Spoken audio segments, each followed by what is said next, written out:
Okay, so what I took in Baltimore as my lead-off point, or whatever you want to call it, my instance of social justice was the male-female wage gap. And the male-female wage gap, in the view of most people, is due to sexism. The idea is that most employers are men, and therefore they would have this natural animosity toward women. I tell you, most of the men I know, they don't have an animosity toward women. It's pretty much the opposite. But according to this theory, you know, we have an animosity toward women, we white males, or males in this case. And what I want to do is show you a cartoon or two that I showed there. The first cartoon is this one.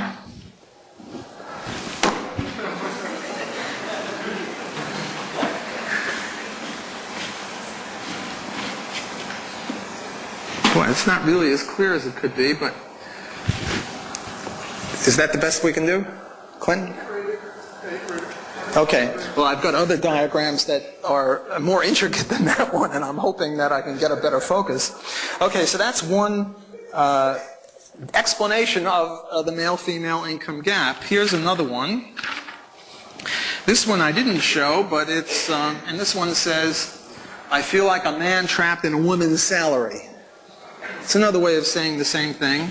And here's yet another one, also one that I did not show in Baltimore. And this says there's a state lottery, and this week's... I guess I don't have to explain it. If you have to explain the joke, you're in trouble, you know, so you people are getting the joke, so that's good. The idea here is that the reason females earn less than males, and the illustration I'll be using is 70%, namely a wage gap of 30. It's a little less now, it's more like 25. It keeps changing, but I'm not interested in the slight changes up and down. I'm interested in the fact that there's a significant gap between what males and females earn.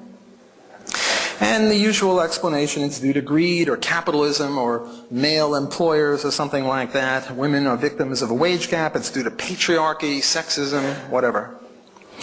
If we were to put this in terms of supply and demand, it would look like this.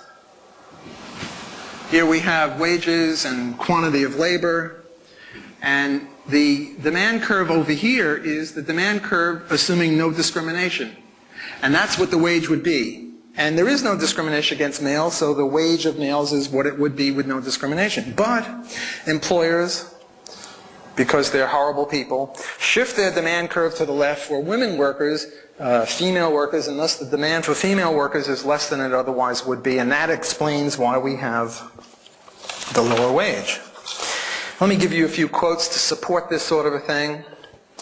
Women with a university degree earn just $1,600 more a year than men with high school education.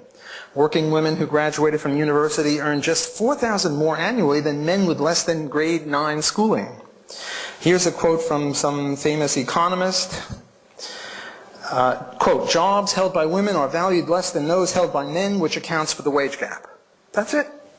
That's the analysis. It doesn't get much deeper than that, but let me read a few more quotes. Here's one that says, the gender wage gap is about 18,000 for university professors. Women academics earn substantially less than their male colleagues, and it goes on to decry this and say this is a horrible thing. Here's another one, bias suggested in women's pay gap.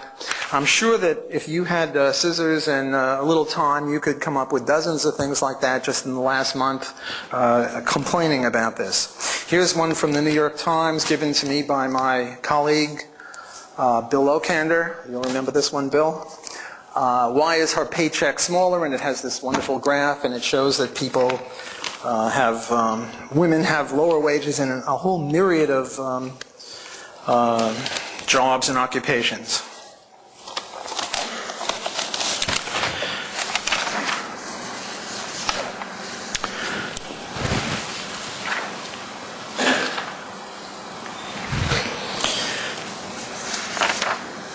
Okay, according to the typical argument, continuing again, this is an inequity. It cries out to the heavens for redress. And what we've got to do is roughly what President Obama is now doing. He's got the EEOC, who is suing, I think it's Walmart, but I presume he'll be suing everybody under the sun, because women make less than men pretty much everywhere, and there'll be a lot of lawsuits. You people in law school will be doing well, and there'll be a lot of money being paid to women for past discrimination. Okay, that pretty much is one side of the case. What's the other side of the case? The other side of the case is a thing called marital asymmetry hypothesis. Namely, marriage has asymmetrical effects on male and female income.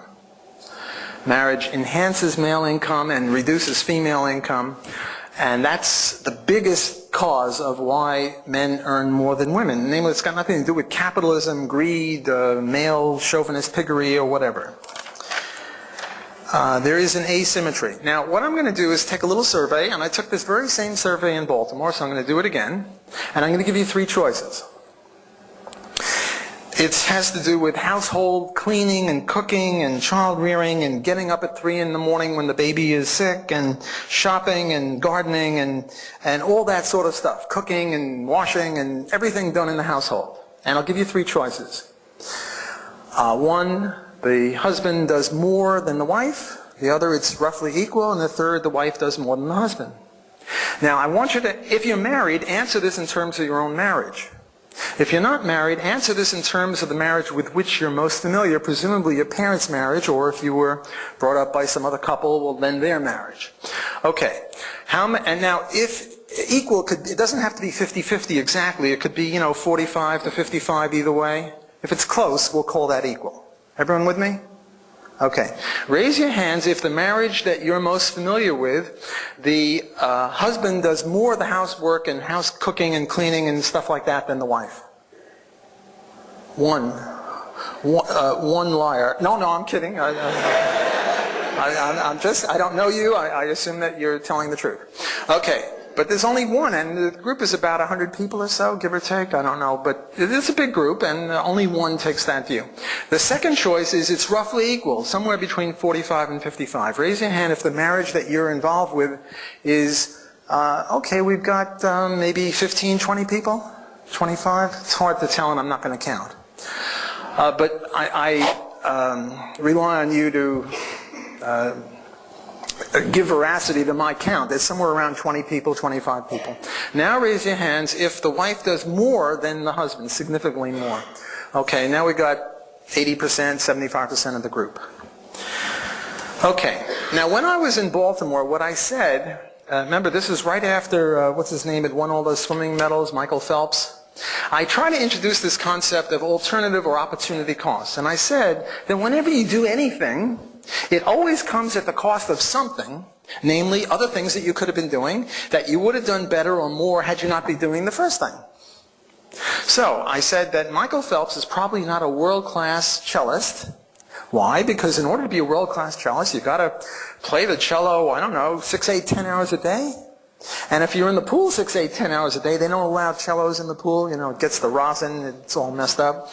You just can't do it, or you can't be as good a cellist as you would otherwise be had you not done the swimming. Now, maybe he's a decent cellist, but I guarantee he'd be a way better cellist if he didn't, swim around all the time. I gave the same example. I was on this is a little off the Baltimore thing, but later on I was on this black radio show, and I gave the same thing with LeBron James. I said, I'll bet you LeBron James is not a great flute player. And I was accused of being a racist for that. And I said, it's got nothing to do with racism. I'm just trying to illustrate alternative costs and opportunity costs. And LeBron is, dunking basketballs. He's not playing the clarinet or the flute or anything. So obviously he can't be as good a flute or clarinet player as he would be if he paid attention to that instead of dunking the basketball and jumping 50 feet in the air and, the way he does. It's just a basic element of economics, and if you don't like this sort of a thing, probably you shouldn't major in economics. But all this is really common sense. Let me give you another example. Bill Barnett and I can each run the mile in, well, when we were young, we could maybe do 5 minutes, but now, say 10 minutes. We can each run a mile in 10 minutes. And right before the race, what I do is I give him this briefcase, which weighs, 30 pounds. And now we start running. And before, we were equally able to run. And now, of course, I'm going to beat him. because he's got this extra burden. Well, so is it with men and women. Men and women, in this century at least, are equally productive in the marketplace. Not so in the 19th century or the 18th century before, because then a lot of the jobs required upper body strength. And, to knock down a tree or to dig a hole to put in a building or things like that took brute strength. You were doing this with pick and shovel. But nowadays, the way you do it is with a button. So women and men now have equal productivity. Not so in previous centuries. Then men had more productivity in most jobs because a lot of jobs required physical skills, and like it or not, men are bigger and stronger than women are. It's just the fact. But nowadays, men and women are equally productive. They've got roughly the same abilities on average. But when they're married, they're taking on this extra responsibility. It's as if they're carrying an extra 50 pounds on them in the race. The story is the husband and the wife, they both have a PhD in chemistry and they both work in the lab, and now they come home at 6 o'clock, and what does the husband turn around and say to the wife? "What's the dinner, dear?" Now, they've both been working all day, they both have the same PhD, they both have the same accomplishments, but if she's making the dinner, well, then this is a little uneven. What is he doing while she's making the dinner? Maybe he's studying, maybe he's having recreation, I'm not sure. And when she has kids, forget it.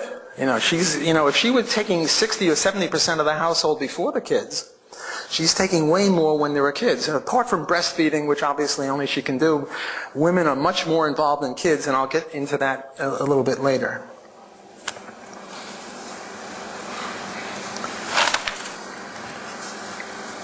It's got nothing to do with sexism or anything. It's just a fact of nature that if you give one group a burden, one group who are otherwise equal, you give them extra housekeeping, well, something's got to suffer, like Michael Phelps, like LeBron James. Men pay more in car insurance rates. Got nothing to do with sexism. It's just because men have a worse record in getting into crashes. That's the way the market works. Men pay more for life insurance because they have a lower life expectancy. This would be the opposite of the sexist thing. I'm trying to say it's not sexism, it's just the market. It's just cost and productivity and things like that. Okay. Has any of this changed? People say, well, Block, you're dated. Yes, it was true a while ago that there was an unfair division of household and child-rearing tasks between men and women, although I just took this 5 minutes ago, this survey. Here's what professional sociologists have to say. Quote, to their surprise, the sociologists discovered that the social and economic gains won by so many American women during the past decade have had remarkably little effect on the traditional gender roles assumed by the more than 3,600 married couples in their study. Although 60% of the wives had jobs, only about 30% of the husbands believed both spouses should work, and only 39% of wives thought so. No matter how large their paycheck, the working wives were still almost entirely responsible for the couple's housework. Husbands so hated housework, the researcher found, that wives who asked them to help out could sometimes sour the marriage. This isn't me speaking, this is sociologists. And, a synonym for sociologists is socialists. I'm kidding. There are a few free enterprise sociologists, so I'm just kidding. Got to keep it alive here. Here's another one. Experts say that the toughest occupation may still be that of working mom. Many women who are bringing home the bacon are still expected to fry and serve it too. Notice how clever that is. There really are relatively few couples where child care and domestic work are truly shared, says a psychologist at the Manager Clinic. Even unemployed husbands do no more than 36% of the housework. Now that's a study in high stress and high shame. Notice the value judgment here. I give no value judgment. I'm just saying this is the fact. Later I'll say why it has to be that way biologically. Here's another one. Home status for career women. The people in the front of the room can verify that this is correct. Home status for career women, same even if pay high, study says. Okay. More sociological insights. Here is promotion-seeking behavior in an XYZ industry. The industry was what's the word? Anonymously done. but it was reported in a book that I edited. And if you want any of these citations, please get hold of me later.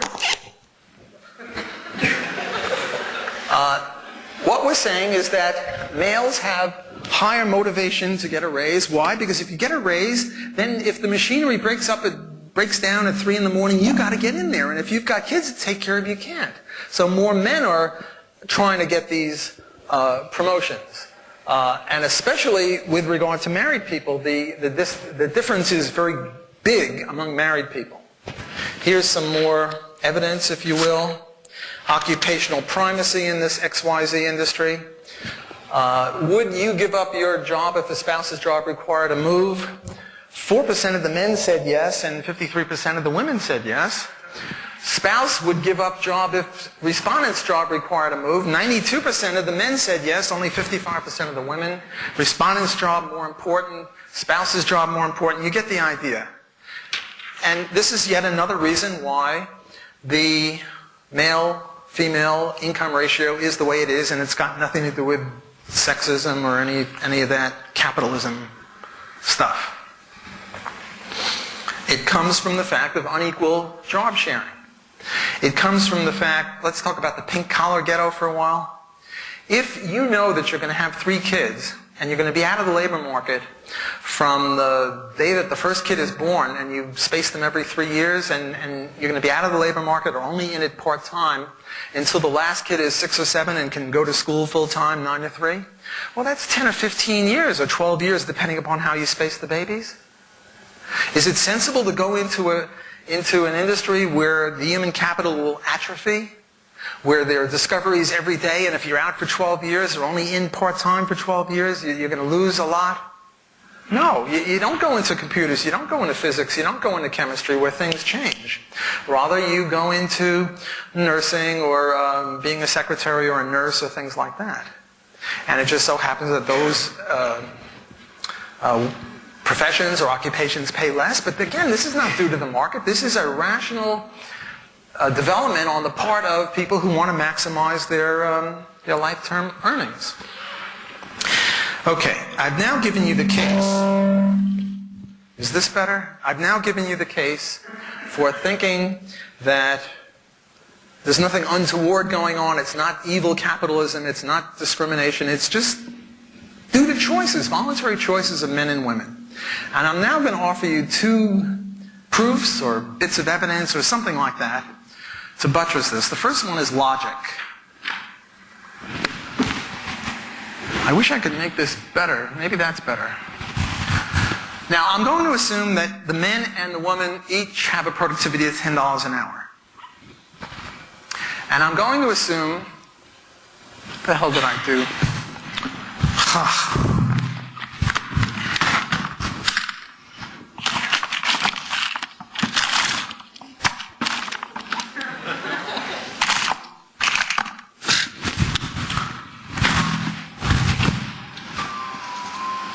That should be a 7. This is all Bill Barnett's fault. I told him to do it. You can't get good help nowadays. That should be $7. Why 7? Because the male-female wage ratio is 70%, or the gap is 30%, or at least those are the numbers I'm using to illustrate this. So I'm assuming that you have an equally productive male and an equally productive female, and that the male's wage is $10 an hour and the woman's wage is $7 an hour. And I say to you that profit is the difference between productivity and wage, and that you earn 0 profit off the male, which is okay in equilibrium. In equilibrium, there are no profits, but you earn $3 an hour. See, I got the 7 correct down there, or Bill did.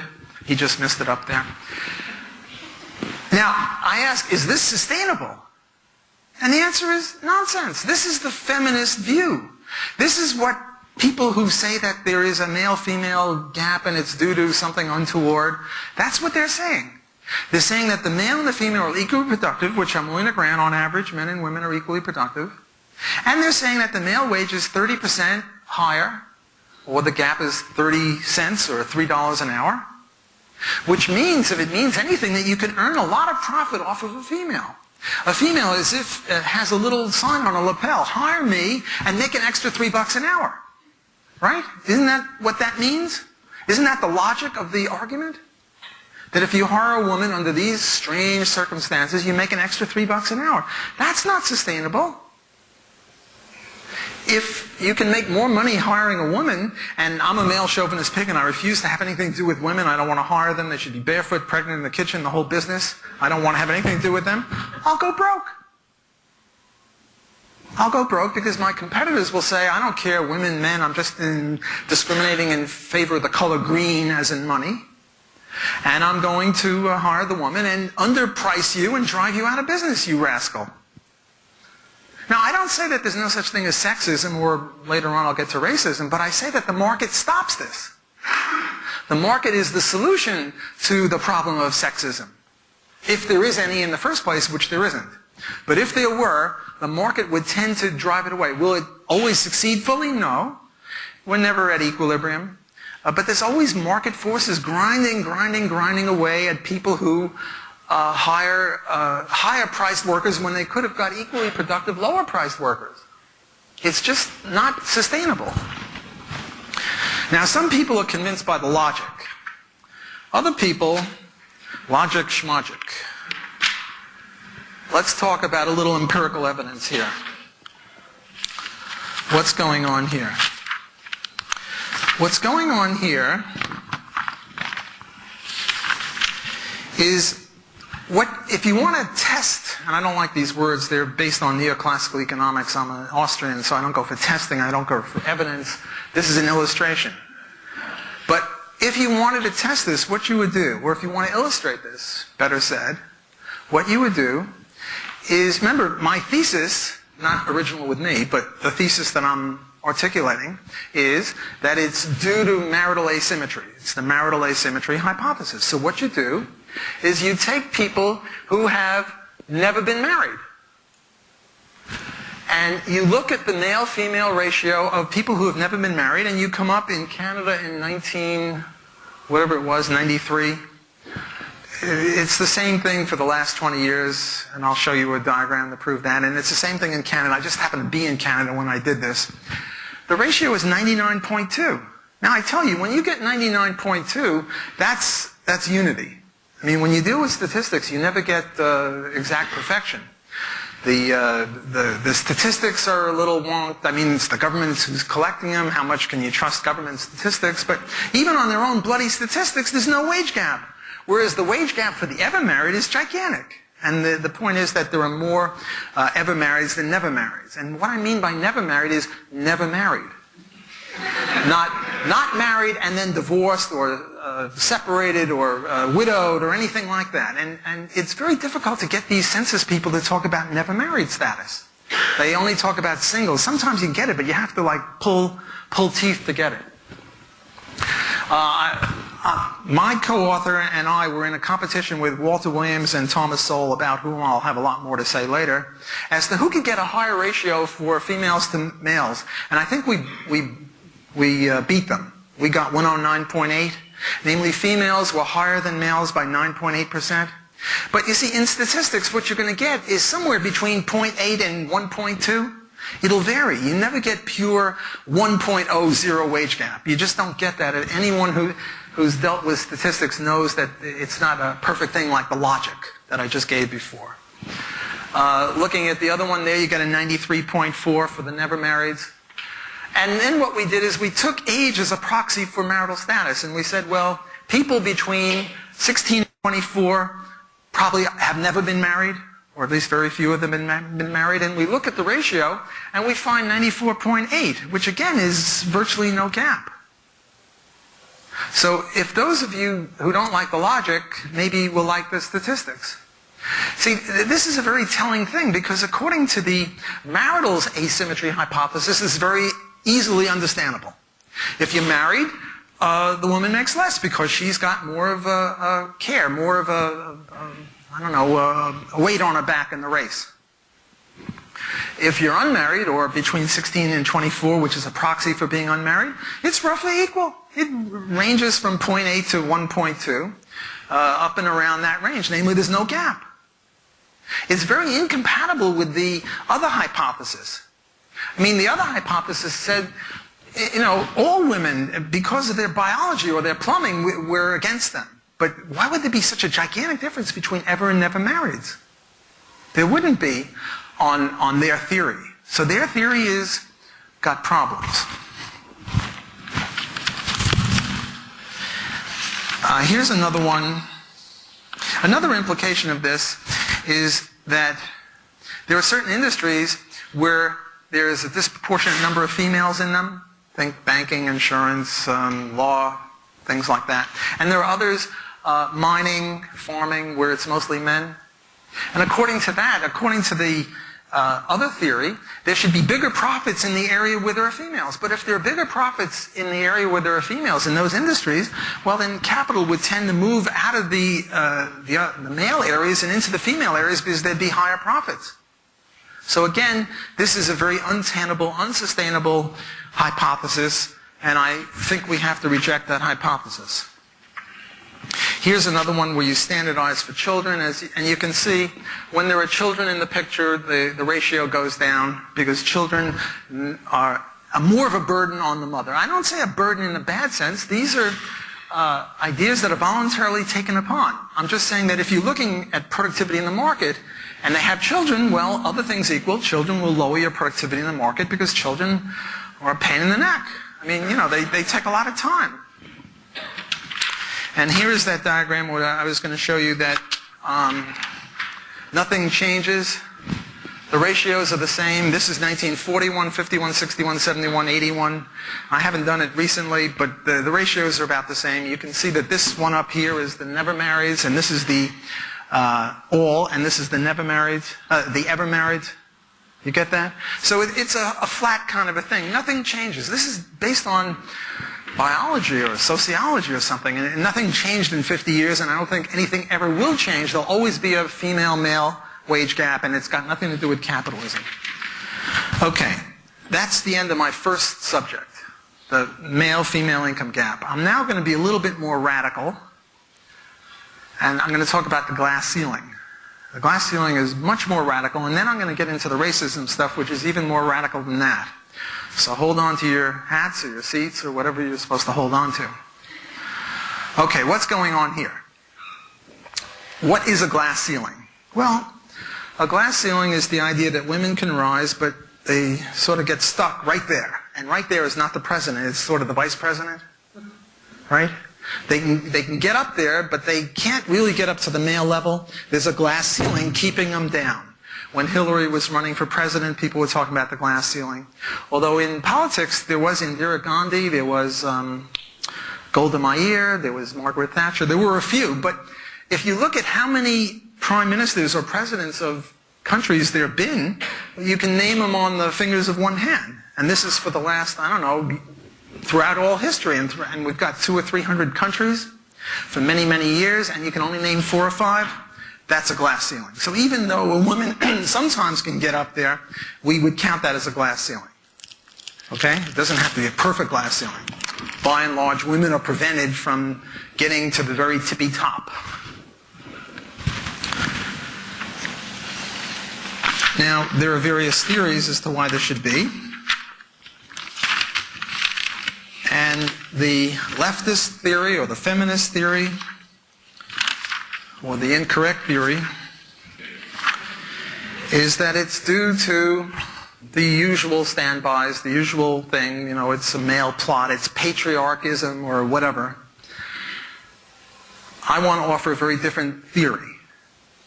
But in order to introduce this theory, I now have to talk about a thing called socio-biology, sometimes called evolutionary psychology by wimps who refuse to call it by its original name because it's politically incorrect, but it means the same thing. Okay, let's talk a little bit about sociobiology. What's going on here? Sociobiology is the theory that we are the way we are now because of what it took to survive 1 million years ago when we were in caves or in trees. That's the theory. If something kept us alive as in the trees or in the caves 1 million years ago, then the people who did that could leave progeny, and they're our grandparents, and that's why we are the way we are. Let me give you an example. We are the species that doesn't like babies crying and loves babies smiling. I mean, a lot of advertisements pull at our heartstrings because, you see a baby smiling, oh, isn't that cute? You see a baby crying, you don't really like that. Now, we're not talking about a few sociopaths, but the average person just doesn't like babies crying and loves babies smiling.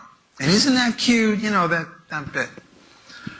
Well, suppose there were two species back then, 1,000,000 years ago, in the trees or in the caves, and they were exactly alike. Ceteris paribus, other things equal, exactly alike. They had the same opposable thumb, they had the same brain capacity, they had the same speed, they had the same ability to hunt, to evade predators. Everything was the same, except that group didn't give a rat's rear end about babies, and we did. Now, which group is more likely to survive and prosper and continue the gene pool down into the present day? Obviously, this is a no-brainer. If you don't care about babies, if you don't care whether they cry or not, you're not going to take care of them and you're not going to survive. Does everyone see that? Let me give you another one. How many people here are afraid of snakes? What did Indiana Jones do in that movie where they were guarding the treasure? They had snakes all around, right? How many people here are afraid of bathtubs? Nobody. Milton Friedman, by the way, was killed by a bathtub. He was. He was 93 and he slipped in the bathtub and he hit his head on the side of the bathtub, and when they took him to the hospital, he passed away. Bathtubs kill many, many, many, many more people nowadays than snakes. And yet we're all afraid of snakes and not bathtubs. Why? According to sociobiology, back then there were no bathtubs, so you weren't selected for fear of bathtubs. It had no survival value. But you were selected for fear of snakes. If you didn't fear snakes, you're not going to leave as many progeny around as people who did fear snakes. That's why we fear snakes. Because our grandparents, great-great-great-grandparents to the nth degree, snake fearing was a survival thing way back then, whereas bathtub fearing wasn't. So we're hardwired to fear snakes, not bathtubs. Now let's talk about Katrina. In the aftermath of Katrina, the prices of flashlight batteries, most of you were there, flashlight batteries, gasoline, water, milk, orange juice, rose through the roof. Rose through the roof. Why? Because, supply shifted to the left and demand, supply shifted to the left. There was very little of it. Prices rose. Governor Blanco said, this is price gouging, and we're going to put the price gougers in jail, and everyone was applauding. Yay, yay, put them in jail. Why is this? You see, we as economics students all know that what the function of a higher price is like a call for help in the wilderness. When the price rises, there are two motives that people have to come and ship things toward New Orleans. One is benevolence, but you can only rely on benevolence so far. Benevolence is limited. The other one is self-interest, and Adam Smith had a lot to say about self-interest in The Invisible Hand. Well, a high price means high profits, and people now have not only a benevolent incentive, but a profit incentive to bring stuff from Tennessee and Alaska or wherever it is, Mexico, bring it here to make the profits. And as they bring it here, the price comes down. So what the price is sort of like a signaling device. But we're not hardwired to appreciate that. There was none of this market stuff 1,000,000 years ago. 1,000,000 years ago, the only way we could help each other was explicitly. You're sick this week, I'll help you. I'm sick next week, you help me. Right? People who didn't do that didn't get self-selected to live. So we don't need good Samaritan laws. If we see someone drowning or by the road, we help them. The natural inclination is to help, as shown by the fact that there are still people coming down here to New Orleans to help us, volunteers to fix our houses and stuff. We all, except for a few sociopaths, and even the sociopaths, I don't much like Hitler and Stalin. They were bad guys. But the way I sort of come to grips with them is I say, well, maybe their genes were necessary to keep the human race alive 1,000,000 years ago, because you need real vicious people to deal with the lions and the tigers then. I don't know if it helps you, but somehow it helps me reconcile the fact that we have mass murderers and rapists and other bad guys out there. Maybe it's socio-biological. They say to understand is to forgive.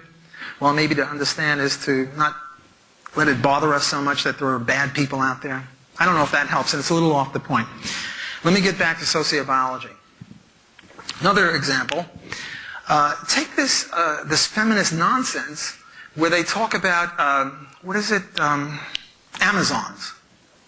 The Amazon women, they were tough, they were ready to kick butt, and, Suppose there was another group, just like us, same opposable thumbs, same head space, same brain, same ability in every which way, only they were Amazons, and we were patriarchs. This is why we have patriarchy, not matriarchy. They were matriarchs. Well, what does a matriarch do? In the matriarch tribe, what the women do is they go out and hunt. And when the saber-toothed tiger comes a-calling at the cave, it's the women that come out and meet him, and the men stay in the back of the cave where it's safer. Now let me tell you a little bit about the birds and the bees. The farmer keeps 1 bull and 50 cows. He doesn't keep 50 bulls and 1 cow.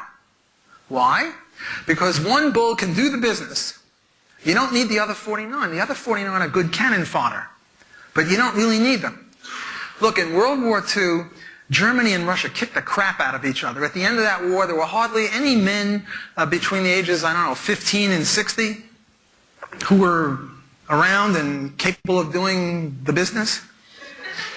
And yet the next generation is as if they never disappeared.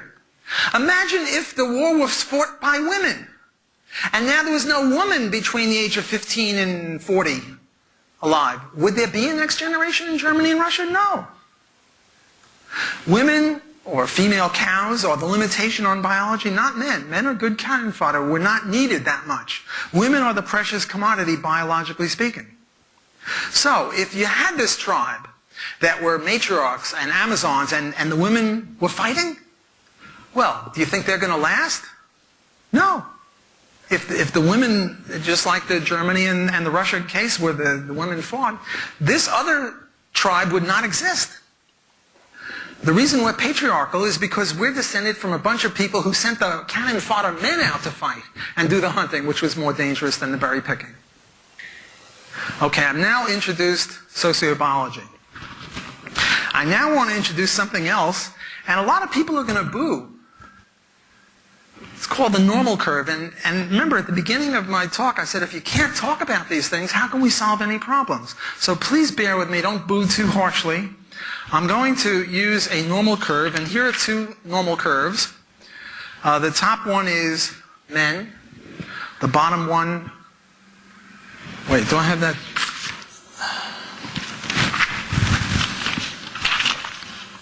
The top one is men and the bottom one is women. This is my freehand drawing of it. Here is a real one, an honest, the good, actual bell curve. But what it shows is that, let me put it this way because I think you can illustrate it more easily, that women are God's or nature's or biology's insurance policy. They're all clumped toward the middle, whereas men are God or nature or whoever you believe is responsible for this stuff, crapshoot. The women are all bunched toward the middle, the men are all over the lot. Now, let's look at this end A and B. If you were to go to mental institutions, who would you find in mental institutions? Virtually all men. Namely, at that many standard deviations below the mean, where mental institution types hang out, virtually all men. Oh yeah, there's a few Lizzie Bordens, there might be 1 or 2 crazy women, but most of them, pardon to Thomas Oz, my buddy, most people in mental institutions are men. If you look at homeless people, yes, there's a woman who's homeless, but it's virtually all men. If you look in prisons, you go to the prison. My colleague Dan D'Amico is an expert in the economics of prisons. He can attest that virtually all prisoners are men. Oh, there's a few women, but 95, 98% of all inmates are men. If you go to the graveyard, okay, well there it'll even out. But if you go to the graveyard and look at people who died before their time, say 40 years or younger, all men, virtually all men, I'm exaggerating. Well, look, if we're going to have a normal curve which is symmetrical, and you have a preponderance of men at A and women at B, well, then you have to have the same preponderance of men at C and women at D. Namely, out there on the right tail. The men also have to outnumber the women. If you look at Nobel Prize winners, except in wussy areas like poetry where they'll give it based on God knows what, the award.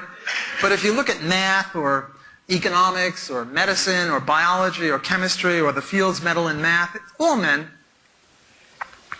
Because when you get into 3 and 4 standard deviations above the mean, there are no women. Virtually no women. In chess, grandmasters, it used to be, I follow chess, I play it a little bit. I'm a little bit better than a wood pusher. I have an 1800 rating, which is sort of pathetic, but at least I know the moves. It used to be that out of the 500 top chess grandmasters, there was one woman. Then came the Polgar sisters, P-O-L-G-A-R. These were phenomenal women. There were 3 Hungarian women. And the worst of them was ranked 300, and the next one was ranked 200, and the best one, Judith Polgar, was ranked like 35th, and this was amazing. Because before that, there was never any chess grandmaster. Now, chess doesn't take any upper body strength. But when you're talking 4 standard deviations above the mean, or 3 standard deviations above the mean, you're going to get a Polgar sister every once in a rare while. That's why we have a glass ceiling. Now, there are socio-biological reasons why it has to be this way and it can't be the other way. Suppose it were the other way. Suppose that it was the females that were God's crapshoot and the males were all toward the middle. Well then, the people at B are incapable of bearing children. They're too busy being the long historical equivalents of people being in the jails or in the mental institutions or that. Again, if there were 2 societies equally able in every other way, only one was ours and the other was this other society where the bell curves were inverted, we'd beat them out. That's why we're here, because we beat them out, if ever there were any. This is socio-biological theory.